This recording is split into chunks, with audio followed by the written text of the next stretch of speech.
ઉષ્મા ધારિતા છે ને એને ઉષ્મા ક્ષમતા પણ કહેવાય.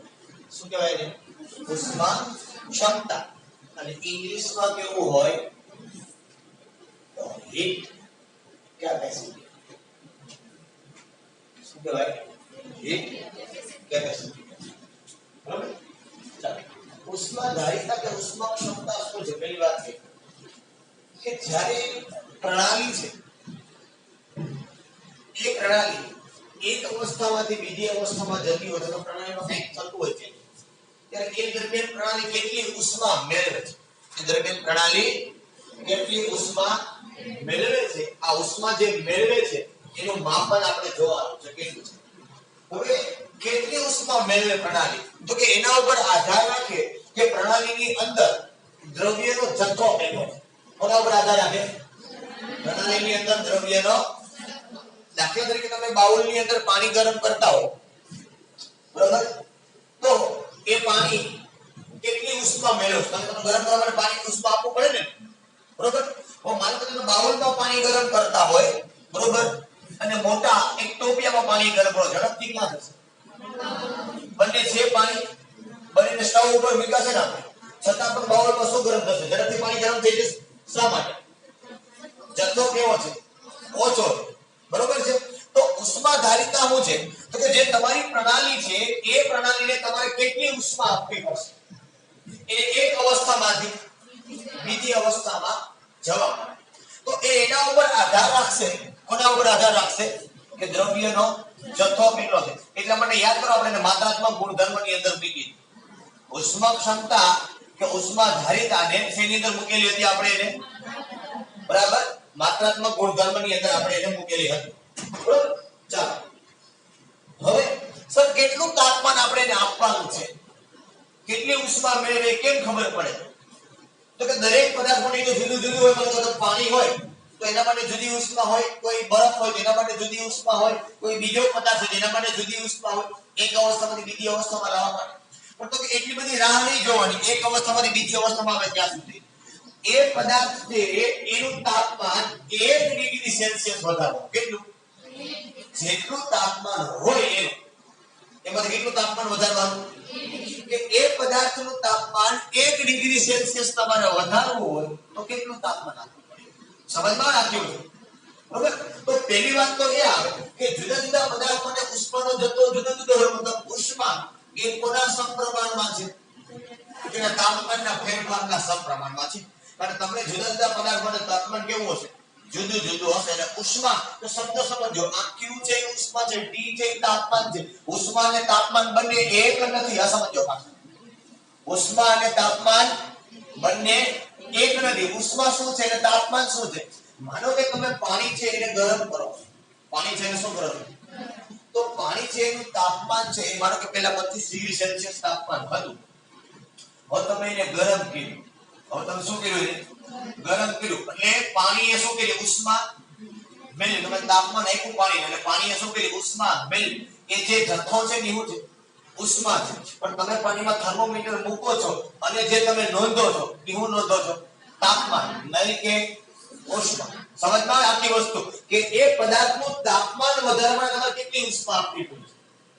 એ પદાર્થનું તાપમાન વધારવા માટે તમારે કેટલી ઉષ્મા આપવી? ખબર? ઘણા બધા લોકોને ચીડવવા માટે પ્રાણીને હેરાન કરી, બરોબર, એ ચીડાઈ જાય છે એનું તાપમાન છે. તમે જે શબ્દો વડે પ્રહાર કરો છો એ ઉષ્મા ઉર્જા છે. સમજમાં આવે? એ શું છે? ઉષ્મા ઉર્જા છે. આપણે કહેતા ઘડી મરી ગઈ એટલે ઓટોમેટિક ગરમ થાય, બરોબર છે. તો તમે જે હળી કરો છો એવું છે ઉષ્મા ઉર્જા છે. અને જે ગરમ થાય છે જેટલા ડિગ્રી એવું છે એનું તાપમાન છે. સમજમાં આટલી બાબત? બરોબર. એટલે ઉષ્માનું મૂલ્ય છે કોના સમપ્રમાણમાં હશે? એના તાપમાનના સમપ્રમાણમાં હશે. તો ચલનની નિશાનીને દૂર કરો તો Q બરાબર C * ડેલ્ટા T. તો C બરાબર શું લખાય મારે? Q / delta T. આ C છે એ શું છે? ઉષ્મા ધારિતા. આ C છે એવું છે ઉષ્મા ધારિતા, મતલબ ઉષ્મા ક્ષમતા. બરોબર કે એ પદાર્થ પર તમારે કેટલું તાપમાન આપવું પડે. હવે જો આનો એકમ મારે જોતો હોય બરોબર. તો એકમ શું મળે? તો Q એટલે ઉષ્મા. ઉષ્માનો એકમ શું હોય? જૂલ. ઉષ્મા ઊર્જા છે ને, શેમાં મપાય? જૂલ અથવા તો કેલરીમાં. બરોબર, જૂલ. તાપમાન શેમાં મપાય? તો છેદમાં જેટલો ઉપર આવે તો ઉષ્મા ક્ષમતાનો એકમ શું થઈ ગયો? Joule into kelvin inverse. Is it clear? બરાબર છે. ચાલો, ત્યાર પછીના મુદ્દા ઉપર આપણે આગળ વધી. બરોબર. તો હવે ઉષ્મા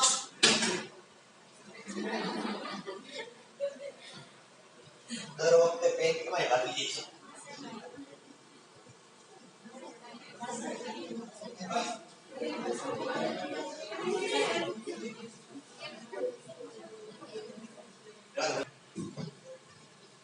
ચાલો, તો સપોઝ આપણે વ્યાખ્યા આપીએ કે ઉષ્મા ધારિતા એટલે શું થાય? ઉષ્મા ધારિતાની જો વાત કરવી હોય તો આપણે શું કહેવાય? તો કે 1 ગ્રામ પદાર્થનું તાપમાન 1 ડિગ્રી સેલ્સિયસ વધારવા માટે જરૂરી ઉષ્માના જથ્થાને તે પદાર્થની ઉષ્મા ધારિતા કહે છે. સિમ્પલ સોપન બાબત છે. તમારે પદાર્થ પણ કેટલો લેવાનો છે?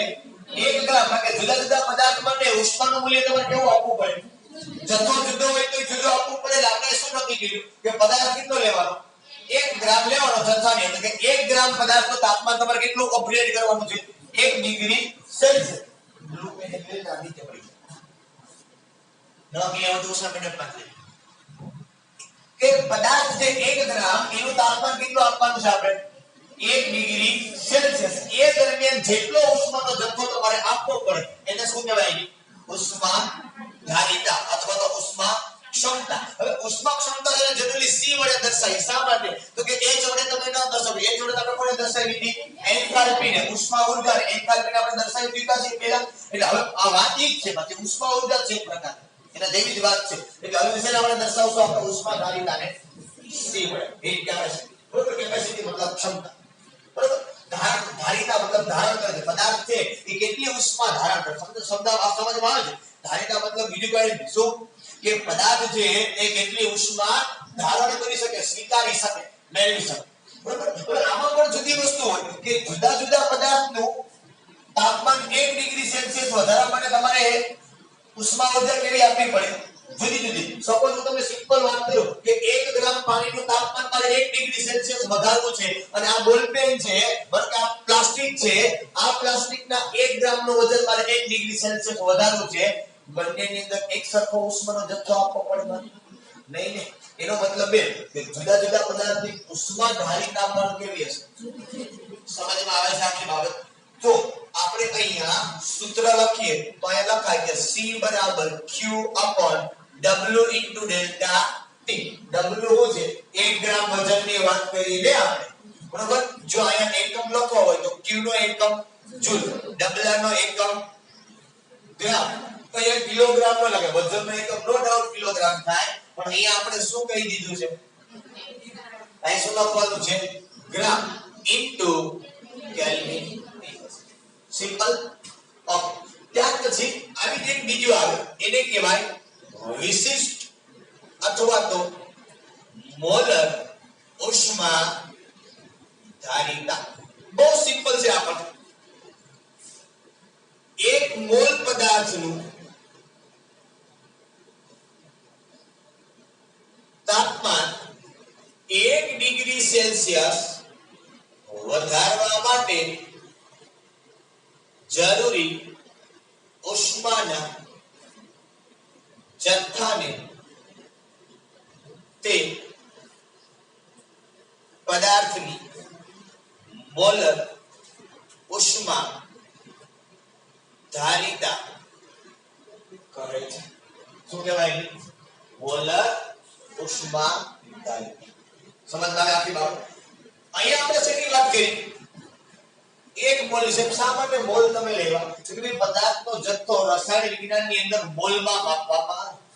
પદાર્થનો જથ્થો દ્રવ્યનો જથ્થો એ રસાયણ યુનિવર્સિટી અંદર માપવામાં આવે મોલની અંદર માપવામાં આવે એટલે આપણે શું શબ્દ લઈને આવ્યા એક મોલ પદાર્થનું તાપમાન 1 ડિગ્રી સેલ્સિયસ વધારવા માટે જરૂરી ઉષ્મા ઊર્જા છે બરોબર એને શું કહેવાય એની મોલર ઉષ્મા ધારિતા અથવા તો વિશિષ્ટ ઉષ્મા ધારિતા બરોબર જો અહીંયા લખો તો શું લખાય તો કે C = Q / N into delta T એકમ લખો તો શું લખાય અહીંયા જૂલ into N એટલે મોલ મોલ ઇન્વર્સ into અરે હવે જથ્થાનો એકમ મોલ થાય ને બરોબર જો તમારે મોલ ને કન્વર્ટ કરવો હોય તો મોલ એટલે શું વચનના છેદમાં આની અંદર છેદનો છેદ ક્યાં આવશે તો Q into W sorry molecular weight upon weight into delta કેના સંબંધમાં આવ્યો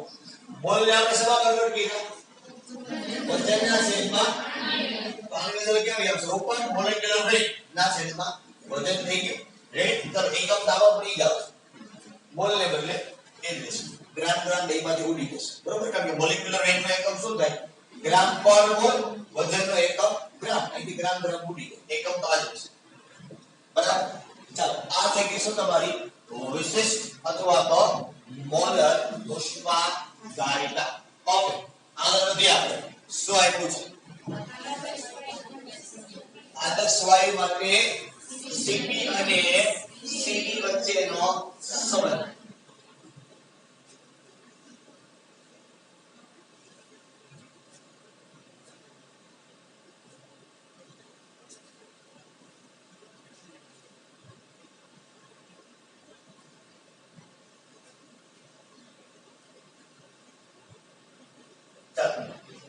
આદર્શ વાયુ તમને ખબર છે કે જે વાયુ કોનું પાલન કરે મોલ ચાર્જ એવોગેડ્રો અથવા તો એમ કહેવાય કે Pd બરાબર એનર્જી સમીકરણનું પાલન કરે તો એને શું કહેવાય આદર્શ વાયુ બરોબર ચાલો સમીકરણ એને આદર્શ વાયુ કહેવાય એ વાયુ આ સમીકરણનું જે પાલન કરે વાયુ એને શું કહેવાય આદર્શ વાયુ સમીકરણ ચાલો આદર્શ વાયુ માટે આપણે Cp અને Cv વચ્ચેનો સંબંધ તારવવાનો છે કોનો Cp અને Cv શું છે પહેલી વાત એ કરી આપણે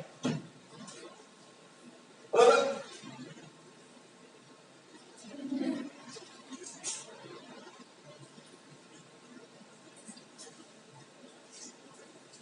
ચાલો બરોબર નહીં આવે નવી બિનારામાં છે એમાં આ છે આપણે જોઈ ગયા કે ડેલ્ટા U બરાબર શું થાય Q ડેલ્ટા H બરાબર આવું થાય ને ડેલ્ટા U બરાબર QV ડેલ્ટા H બરાબર QP બરોબર આવું થાય હવે આપણને ખ્યાલ છે શું ખ્યાલ છે Q એટલે શું તો અહીંયા આપણી પાસે સૂત્ર છે C ડેલ્ટા D હવે QV હોય તો શું લખાય અને QP હોય તો CP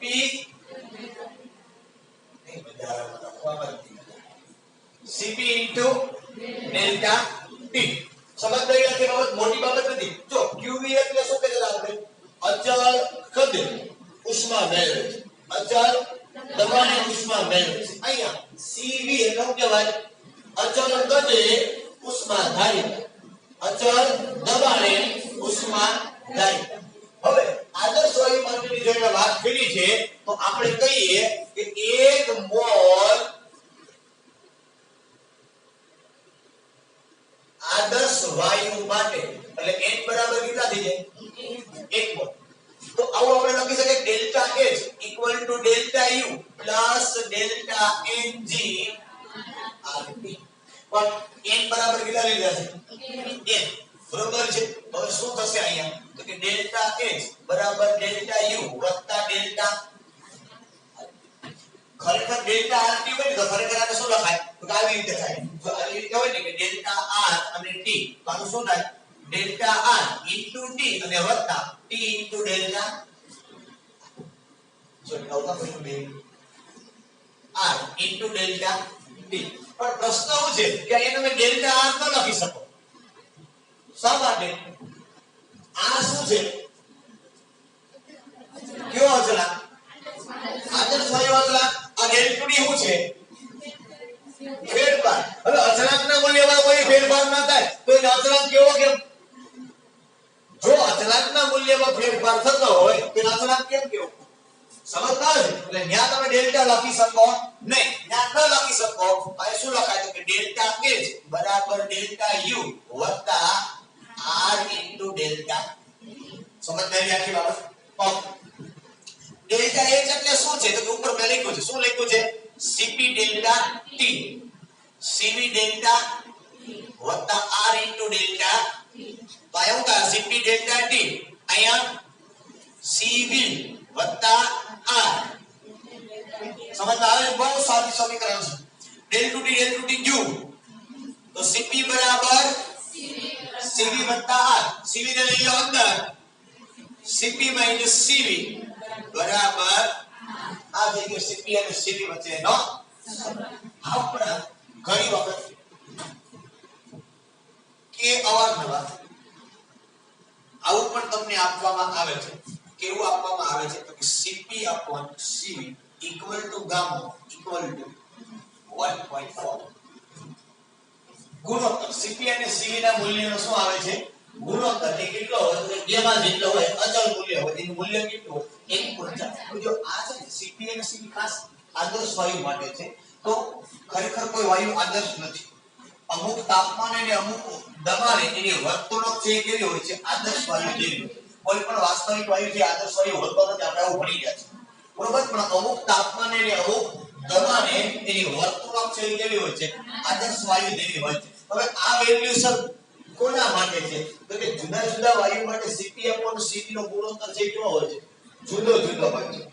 બે ત્રણ વસ્તુઓ તમે લખાવો જેને તમને ટેક્સ્ટ બુકમાં આવતી નથી. પણ હું લખાવી દઉં કે એક પરમાણુય વાયુ માટે એક પરમાણુય વાયુ એટલે ક્યાં ક્યાં? તો કે for example helium, neon, argon, સમૂહ નંબર 18 ના બધા એક પરમાણુય વાયુ છે. એકલા પોતે વાયુ હોય એવા પરમાણુ. બરોબર? તમારા મગજમાં બીજા કોઈ હોય તો મને એક્ઝામ્પલ આપો.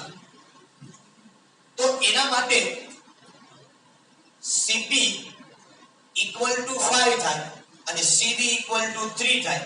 તો Cp upon Cv equal to gamma upon 5/3 equal to કેટલા આવે છે?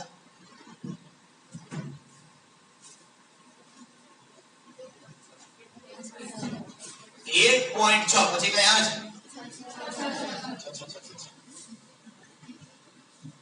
આ કોના માટે વેલ્યુ લખી મે Cp upon Cv ની? એક પરમાણુય વાયુ. બરોબર? કોઈ વાયુ આદર્શ તો છે નહીં. બીજા કયા પ્રકારના વાયુ હોય? તો કે સેકન્ડરી વાત કરીએ આપણે. બીજા તો કે દ્વિપરમાણુય વાયુ.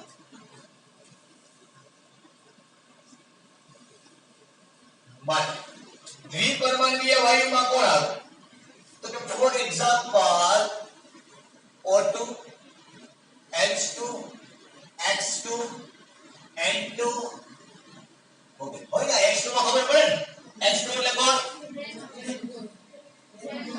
તમારી X2 એટલે કોણ?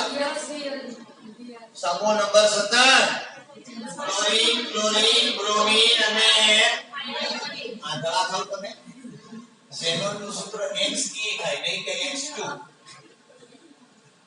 બરોબર? X2 એટલે કોણ થાય? સમૂહ નંબર 17. એટલે બધા દ્વિપરમાણુ હોય ને. બરોબર? ક્યાં ક્યાં સ્વરૂપે H2 Cl2 Br2 અને I2. એટલે S9 11 ના હોય રેડિયસ એક્ટિવ છે. બરોબર? અહીંયા 82 નહીં કરતા. આના માટે Cp બરાબર 7 અને Cv બરાબર 5 હોય. Cp upon Cv equal to 7/5 equal to 1.4. અને એ જ પ્રમાણે જો ત્રીજી વાત કરું તો બહુપરમાણુય વાયુ માટે બહુપરમાણુય વાયુ એટલે કેવા? કે SO2 CO2 NO2 NH3 વગેરે એમાં શું હોય તો કે એમાં Cp બરાબર 8 Cd બરાબર 6 ગેમો equal to Cp upon Cv 8/6 1.33 ઠીક સમજ આવે આપની વાત ચાલો તો આપણે તો સાહેબ આ Cv બરાબર 8 ને 6 ના તો ક્યાં ગોતી તો ફિઝિક્સ ની અંદર એક ચેપ્ટર આવે વાયુના ગતિવાદ ભણવા ગયા બરોબર એ વાયુના ગતિવાદની અંદર જુદા જુદા વાયુઓના મુક્તતાના અંશો હોય શું હોય જુદા જુદા વાયુઓ માટેના મુક્તતાના અંશો હોય એ જે તે વાયુ માટે અંશો ફિક્સ હોય મેં કેમ લખી દીધું કે આ પ્રકારના વાયુ માટે Cp બરાબર 5 અને Cv બરાબર 3 આ ફિક્સ વેલ્યુ છે એના મુક્તતાના અંશો ઉપરથી આવેલી છે ક્યાંથી આવેલી છે એના મુક્તતાના અંશો ઉપરથી આવેલી છે તો એ વેલ્યુ મેં અહીંયા લખેલી છે આ ટેક્સ્ટ ઉપર નથી તો મેં એના માટે તમે ભૂલથી રેફરન્સ બુક વાંચો અને એમાં કે MCQ આપેલો હોય તો તમને તકલીફ ના પડે બરાબર ચાલો ઓકે આગળ ઉપર જઈએ આપણે શું આપ્યું છે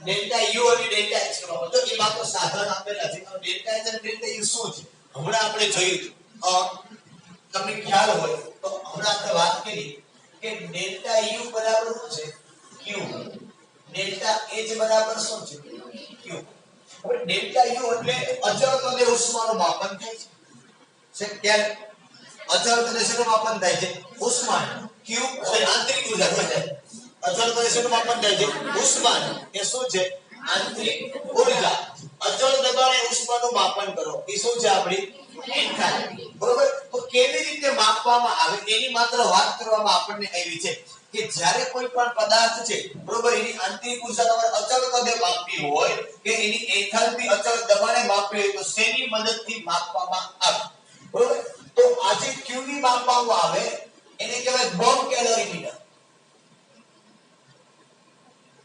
અને આ જે છે એને ખાલી શું કહેવાય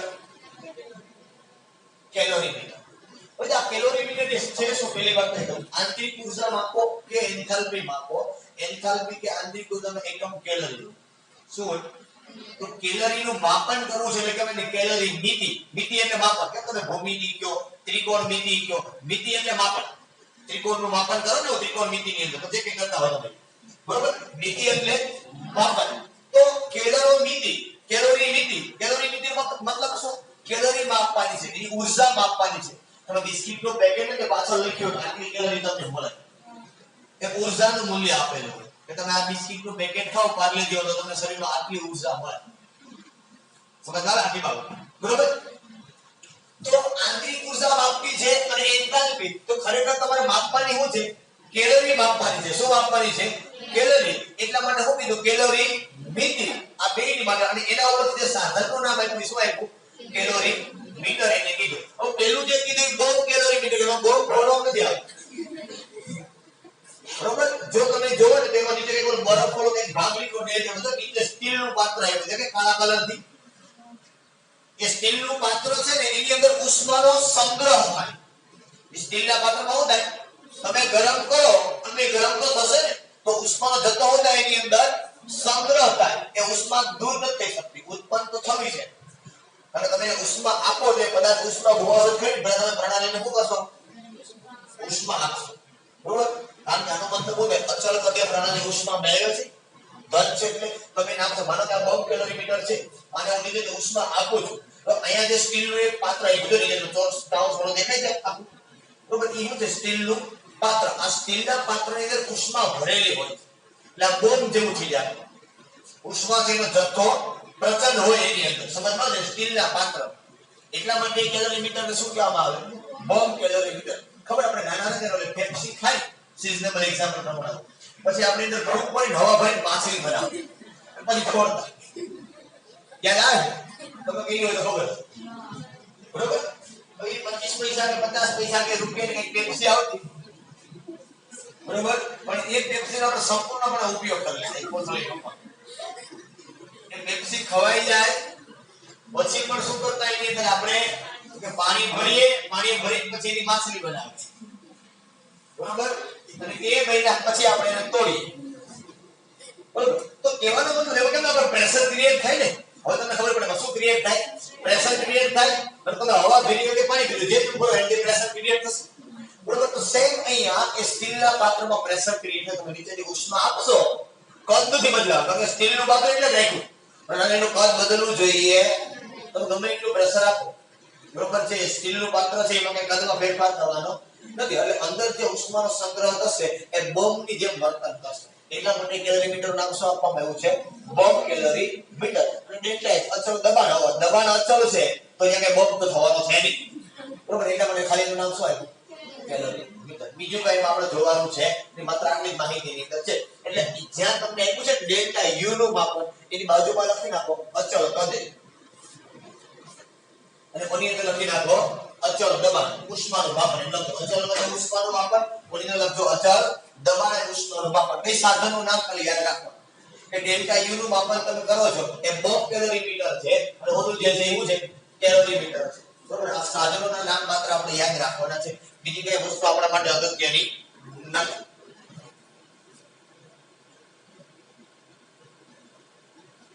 રેડી, ઓકે. નેક્સ્ટ શું આપ્યું છે, હે 6.6, ઓકે લખો. જો 6.6 ની અંદર શું આપ્યું છે આપણને, કંઈક આપ્યું છે 1 ગ્રામ ગ્રેફાઇટ ને 298 કેલ્વિન તાપમાને અને 1 વાતાવરણ દબાણે નીચેની પ્રક્રિયા પ્રમાણે બોમ્બ કેલરીમીટરમાં વધુ પ્રમાણમાં ઓક્સિજનની હાજરીમાં બાળવામાં આવ્યું. સીધી સિમ્પલ વાત છે, બોમ્બ કેલરીમીટર લીધું એ બહુ નહીં, પણ 1 ગ્રામ ગ્રેફાઇટ, બરોબર, ક્યાં દબાણે, 1 વાતાવરણ દબાણે, બરોબર, નીચેની પ્રક્રિયા કરી એટલે કાર્બન ગ્રેફાઇટ વત્તા ઓક્સિજન હવાની હાજરીમાં એને બાળ્યો, બરોબર છે. એટલે શું બન્યું, એમાંથી કાર્બન ડાયોક્સાઇડ બન્યું. ગ્રેફાઇટને સળગાવો તો કાર્બન ડાયોક્સાઇડ બને ને, કાર્બનને સળગાવો, બરોબર. પ્રક્રિયા દરમિયાન તાપમાન કેટલું થાય છે એનું, 298 કેલ્વિન થી વધીને 299 કેલ્વિન થાય છે. બોમ્બ કેલરીમીટરની ઉષ્માધારિતા જો 20.7 કિલો જૂલ પર કેલ્વિન હોય તો 298 કેલ્વિન તાપમાને અને 1 atm દબાણે ઉપરની પ્રક્રિયાની એન્થાલ્પી કેટલી થાય. કેટલી વસ્તુ આપી છે, તો કે પહેલી વાર આપણે આપી છે કે W ગ્રેફાઇટ કેટલું આપ્યું, 1 ગ્રામ. ખબર પડે ને, સ્પષ્ટતા કરીએ ભાઈ, ગ્રેફાઇટ નું વજન આપણે 1 ગ્રામ આપ્યું છે. તાપમાન છે એ પહેલું તમને આપ્યું છે 298 ને બીજું તાપમાન તમને કેટલું આપ્યું, 299 કેલ્વિન. ઉષ્માધારિતા તમને આપી કેટલી, 20.7 કિલો જૂલ પર મોલ કેલ્વિન. ભાઈ તો કેલ્વિન છે, ઓકે. ગણવાનું શું છે, હારો વાંધો ખબર છે, શું કેલ્ક્યુલેટ કરવાનું છે, ડેલ્ટા એચ એન્થાલ્પી જે આપણે કેલ્ક્યુલેટ કરવાનું છે. સીધી ને સિમ્પલ વાત છે કે જો તમે અહીંથી તમને ઉષ્માધારિતા આપી હોય તો તમે શું કેલ્ક્યુલેટ કરી શકો, ક્યુ ડેલ્ટા કીધો છે ને. હવે તમે કેમ તમે મેળવો તો કે ભાઈ બોમ્બ કેલરીમીટર ની અંદર શેમાં કીધું, બોમ્બ કેલરીમીટર છે શું આપે, અચલ કદે ઉષ્માનું માપન કરશે, શેનું માપન કરશે, અચલ કદે ઉષ્માનું માપન. અચલ કદે ઉષ્માનું માપન તમને શું કરશે, આંતરિક ઉર્જા, પણ તમારે શું જોઈએ છે, આંતરિક ઉર્જા અને એન્થાલ્પી વચ્ચેનો સંબંધ છે આપણી પાસે, એટલે સ્ટેપ બાય સ્ટેપ આપણે ચાલવાનું છે. કેમ ચાલવાનું છે, સ્ટેપ બાય સ્ટેપ. હવે અહીંયા તમને દાખલાની અંદર 1 ગ્રામ માટે ગણવાનું કીધું, પણ એ લોકોએ પહેલા એને પર મોલ ની અંદર કેલ્ક્યુલેટ કરીને આપી છે. શેની અંદર કેલ્ક્યુલેટ કરીને આપી છે, 1 મોલ ની અંદર કેલ્ક્યુલેટ કરીને આપી છે. અને સીધી આપણે ઉષ્માધારિતાનું સૂત્ર કેવું મૂકીએ, મોલ વાળું મૂકીએ ને, બરોબર. તમે વજન વાળું મૂકો, મોલ વાળું મૂકો, લાંબો ચેન્જ નહીં પડે, એટલે સીધું કેલ્ક્યુલેટ થઈ જશે તમારો જવાબ ફાઇનલ. ઓકે, ચલો cm લખો. ભાઈ શું લખું છું, cm. cm શેનો છે, મોલર ઉષ્મા ક્ષમતા કે મોલર ઉષ્મા ધારિતા. એનું સૂત્ર શું છે, તો કે q molecular weight upon w delta t.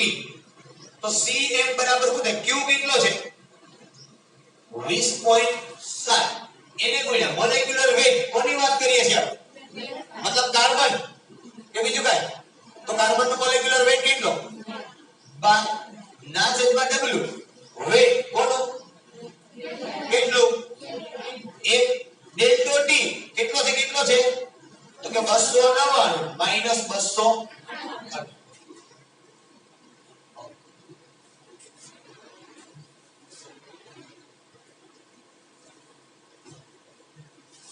પણ અહીંયા તમારે વેલ્યુ છે ને ઈ માઈનસ મૂકવી પડે શા માટે વેલ્યુ માઈનસ મૂકવી પડે તમે બોમ્બ કેલરીમીટર ની અંદર પહેલા 1 ગ્રામ ગ્રેફાઇટ નાખો બરોબર હવે 1 ગ્રેફાઇટ તમે નાખો એટલે બધી હવાની હાજરીમાં બાળ્યો એટલે કાર્બન ડાયોક્સાઇડ મળ્યો હવે પ્રશ્ન શું છે તમે એને બોમ્બ કેલરીમીટર ની અંદર બાળ્યો એટલે સીધું ઉષ્માનું મૂલ્ય છે પ્રક્રિયાની અંદર છે બરોબર પણ એ બોમ્બ કેલરીમીટર ને કારણે ઉષ્મા છે બહાર જઈ શકતી નથી પ્રણાલી ઉષ્મા ગુમાવી શકતી નથી કારણ કે એ બંધ પાત્રની અંદર એકદમ છે એટલા માટે ખરેખર પ્રણાલી શું કરે ઉષ્મા ગુમાવે છે ખરેખર પ્રણાલી શું કરે ઉષ્મા ગુમાવે પણ બોમ્બ કેલરીમીટરને કારણે ગુમાવી શકતી જ્યારે તમે એને તાપમાન કેટલું આપ્યું જે કાંઈ એને જોઈતું હતું એટલું તમે એને તાપમાન આપ્યું એટલે પ્રણાલીની અંદર ઉષ્માનો જથ્થો એમને ભેળો રહેશે એ ગુમાવવા આવશે પણ બંધ પાત્રને કારણે ઉષ્મા ગુમાવી શકશે નહીં એ પ્રણાલી ખરેખર કારણ કે ભેગી થાય ઉષ્મા શું થાય ઉષ્મા ગુમાવશે ને શું કરશે ઉષ્મા સીધી વાત મારો તમારા ગ્રેફાઇટ છે કે કાર્બન તમારી પાસે કોલસો છે તમે એને સળગાવો એટલે ઉષ્મા આપો ને તો તમે સળગાવો શું થાય ઉષ્મા ઉત્પન્ન થશે ને તમે કોલસાને આગળ સળગાવો તો તમે વાત રાખો શું થાય લાગે ને ગરમ તો એનો મતલબ શું થયો ગુમાવે અને પ્રણાલી ઉષ્મા ગુમાવે તેનું મૂલ્ય કેવું આવશે ઋણ આવશે પ્રણાલી ઉષ્મા ગુમાવે તેનું મૂલ્ય કેવું આવશે જો એ બોમ્બ કેલરીમીટર ની અંદર બંધ છે એટલે પ્રણાલી ઉષ્મા ગુમાવી શકે ગુમાવી શકતો નથી એટલે ખરેખર એનું પ્રક્રિયા વિસ્તરણમાં મૂલ્ય કેવું આવે ઋણ આવે બરાબર ચાલો કરો કેલ્ક્યુલેટ વેલ્યુ શું આવે છે -200 યસ 48.4 કિલો જૂલ પર કેલ્વિન કે મોલ કેલ્વિન કે મોલ કેલ્વિન કે મોલ મોલ સામાન્ય મોલ આપણે કઈ એન્થાલ્પી લીધી છે મોલર એન્થાલ્પી છે ને તો એક મોલ માટે લીધી પર મોલ આવશે તો બરોબર હવે તમારી પાસે સી મળી ગયો બોમ્બ કેલ્વિન છે અચળ તો વેલ્યુ છે ખરેખર આ વેલ્યુ કોની છે ખરેખર વેલ્યુ કોની છે આ QV મતલબ CU છે ને કે ડેલ્ટા U દર્શક બતાવો તો જે કહું છું તમે જે કેલ્ક્યુલેટ કરે કીધી શું કર્યું અત્યારે બોલર ઉષ્મા ક્ષમતા કેલ્ક્યુલેટ કરી પણ તમે શેની અંદર માપી શેની અંદર માપી કયા સાધનમાં માપી બોમ્બ કેલરીમીટર કેવી રીતે માપન કરે શેનું માપન કરે ડેલ્ટા U નું કે ડેલ્ટા H નું ડેલ્ટા U નું માપન કરે કે નહીં એનો મતલબ આપણે લખવું એટલે ના ખબર પડે તો કે બોમ્બ કેલરીમીટર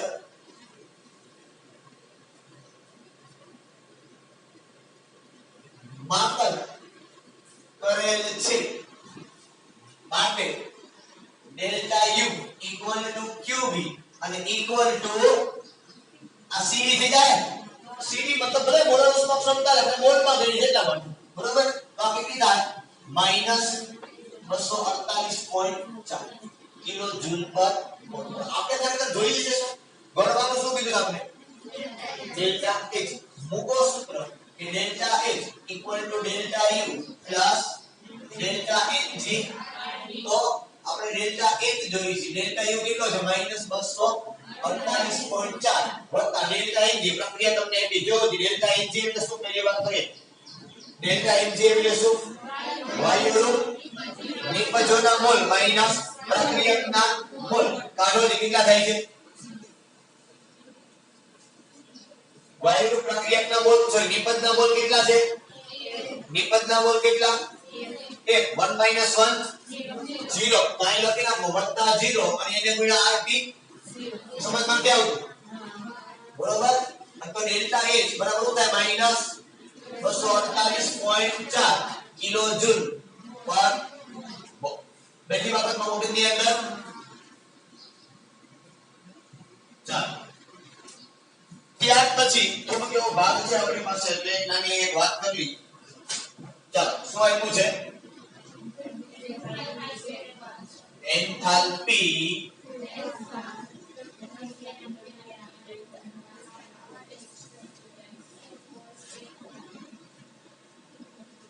ખરેખર આ જુદો ટોપિક છે આ બધા કરતા આપણે લઈ લઈએ ફરી પાછો આપણો લેક્ચર આવવાનો છે આપણે વિશે બરાબર.